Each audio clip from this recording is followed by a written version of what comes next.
This man is responsible for one of the worst mass killings in US history, and his story is equal parts disturbing and bizarre. This is the story of Richard Speck. This is Richard Speck. He was the seventh of 8 children. He and his siblings were all on the receiving end of a lot of verbal and physical violence at the hands of their stepfather, who drank a lot.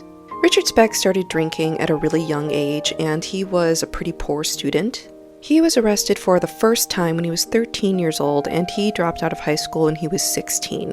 When Richard Speck was 21, he married a 15-year-old girl, and they had a daughter together. The marriage only lasted 4 years. He was pretty violent towards her. Another thing to know about Richard Speck, and many professionals have attested to this, is that he's not the brightest crayon in the box. By the time he was 25, he was a divorced drifter who was addicted to alcohol, and he'd been arrested 41 times. And the arrests were over theft, fraud, and bar fights. But in 1966, his crimes escalated to grape and murder. He assaulted a 65-year-old woman while robbing her home, which brings us to the infamous night of July 14th, 1966. Here's what happened. That day, Richard Speck discovered that he didn't get a job that he really wanted. And feeling depressed and frustrated, he went on an all-day drinking bender. And that escalated into catastrophic violence. Just before midnight, he broke into this townhouse, which was shared by 9 student nurses. He said he had the intention to burglarize it, but on a whim decided to murder everybody in the house. The crime was described as unorganized, chaotic, and brutal.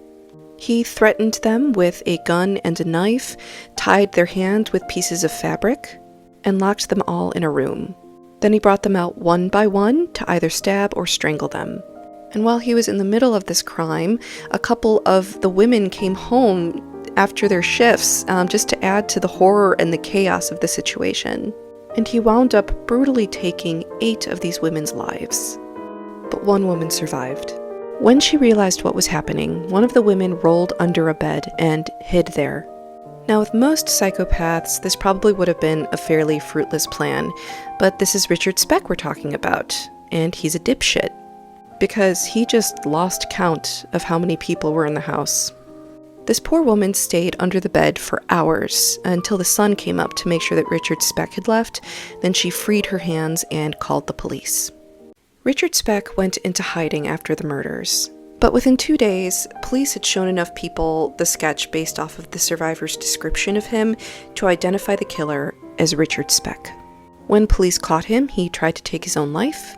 He was brought to the hospital, and that's where a physician noticed his infamous tattoo that says, "Born to raise hell." So combined with the incredibly convincing eyewitness testimony, all of his fingerprint evidence at the scene, it took a jury only 45 minutes to convict Richard Speck of 8 counts of murder.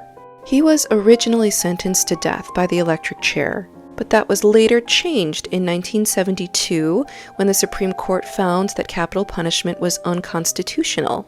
So his sentence was changed to serve 8 consecutive terms of 50 to 150 years. So he was on the hook for about 400 years in prison.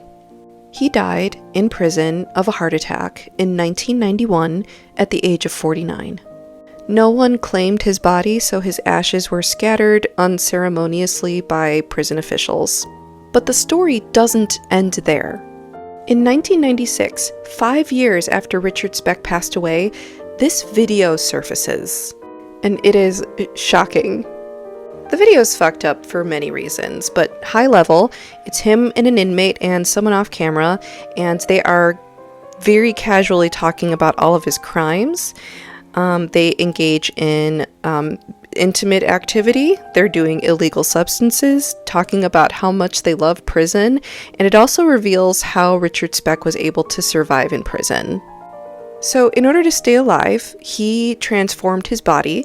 You can kind of see it here, but he has developed breasts. And he was able to grow them due to illegal hormone injections that were smuggled into the prison. At the time, people referred to it as a queen bee. This video prompted lawmakers to investigate state prison regulations and corruption, because it's pretty inconceivable how this video is even made in a prison which, by the way, I think has been scrubbed from the internet. I cannot find it anywhere. The only thing I can find is a clip from another true crime show. But even though Richard Speck was living the latter part of his life as a prison bitch, it certainly doesn't seem like the punishment fits the crime based off of this video. His story is portrayed in American Horror Story. He's also portrayed in one of my favorite shows ever, Mindhunter, if you want to learn more.